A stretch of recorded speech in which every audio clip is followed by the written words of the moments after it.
This is Tucker for a call from Dairy Farm.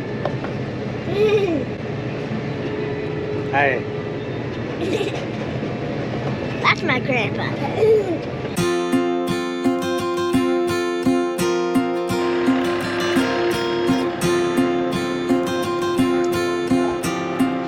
Hey everyone. Today is October 26th and we got a load of shavings in. So it's kind of a mess right now. All this needs to go in there.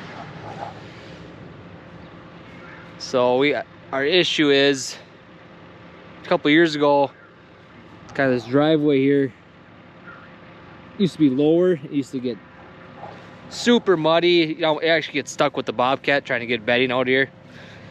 So we built it up with the help from our neighbor Miney. He likes doing dirt work and yard work and stuff, and we built this up super nice. It's been really solid and water doesn't sit there anymore. It drains off, which is great. The issue is it's a little too tall now right in front of the shed that the truck can't back in anymore. It'll hit the roof line or the door opening, I guess. So the truck just has to dump it out right in front here. So we got to push it in, and it makes kind of a mess, but is what it is. Not a huge deal. We lose a little bit of shavings, but it ain't too bad. So I gotta get this all pushed in before it rains. Then we got some lime already in the shed on the sides. I got as I push it in, I'll scoop a little bit of that up, blend it in. We like to put that with our bedding. For two reasons. It gives the cows some traction in the barn. You know, they get it on their legs, their hooves, and they start walking around, it falls off. Get a little bit of grit on the concrete, keeps the cows from slipping a little bit, we feel.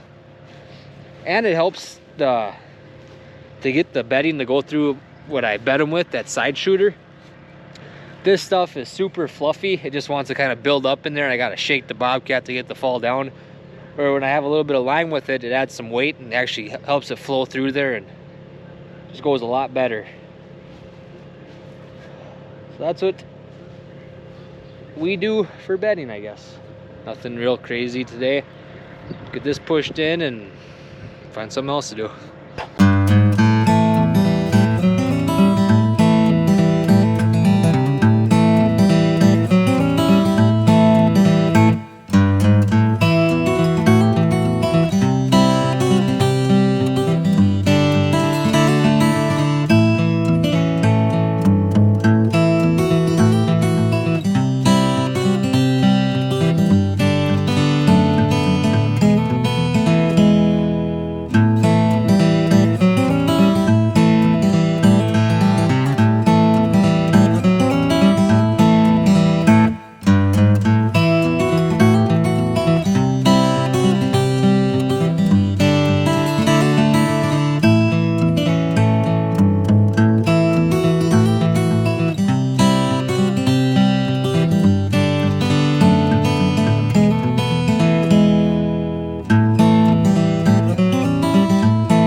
We got that done. So I'm just gonna blow out like the air filter and stuff on here. Usually after doing that, about a day or two from now, bobcat will start yelling at you saying air filter's plugged and everything else. So we're just gonna blow all the dust off, and so she's good to go.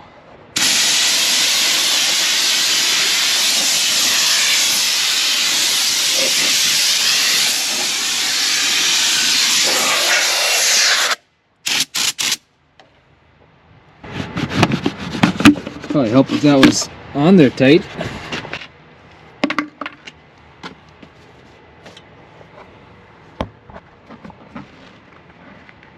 Ouch.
Well, there. Should be good. Alright, so got that done. Tomorrow the garbage truck comes. We got that dumpster out front of the barn.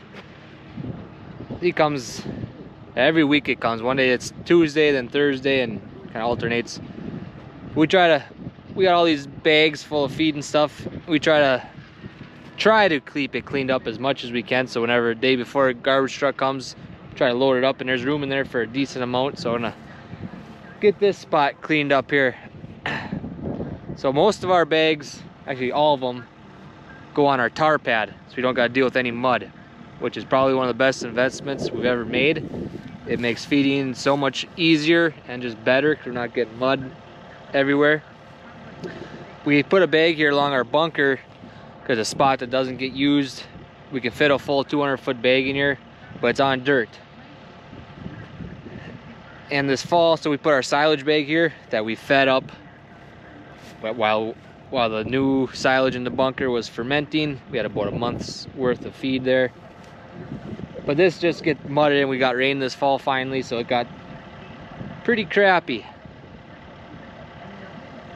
You know, if you get all these ruts in here, when it does start to rain and get cold, the water sits there, never dries out. And it's supposed to start getting cold here too, so I want to get this plastic out of here. Hopefully it can fit it all in the dumpster and just level it off, so if it does rain, it can drain off and stay drier and firm up. And what's left here is high moisture corn from last year that we started feeding, so there'll be some here yet. That should get fed up here within a couple weeks. To anyone that has egg bags knows the headaches of this plastic. And there's not much you can do with it. Like, really nothing. There was a company a few years ago that brought a dumpster out to the farms, and they recycled it somehow, did something with it, but they didn't last very long, just a couple months. They were around and they quit picking up the dumpsters, and yeah, I don't really know what the heck happened. That was a really good deal. We could actually utilize this plastic for something, but other than that, it's kind of worthless. You get a nice big chunk, like off our bunker, we cut longer strips. You can use it for, you know, like my uncle just used some around some solar panels, so keep the weeds down, covered up with rocks and stuff, or covering something. But the egg bag stuff, it gets cut, you know, just so a couple of feet at a day, get just random chunks, and it's kind of worthless.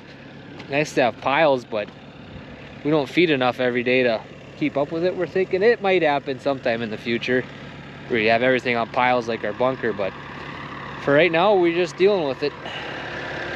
So we'll get this cleaned up here.